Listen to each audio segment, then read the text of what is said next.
Good morning, children of the Most High God. This is RevEssie of New Birth Ministries.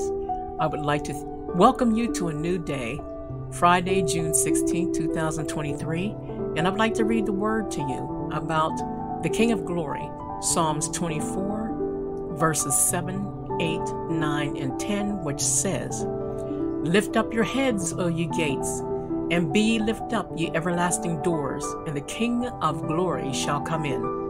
Who is this King of glory? The Lord strong and mighty, the Lord mighty in battle. Lift up your heads, O ye gates, even lift them up, ye everlasting doors, and the King of glory shall come in.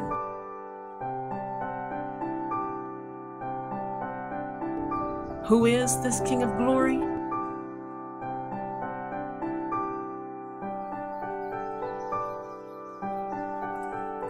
The Lord of hosts, He is the King of glory. Selah. God bless you and have an outstanding day.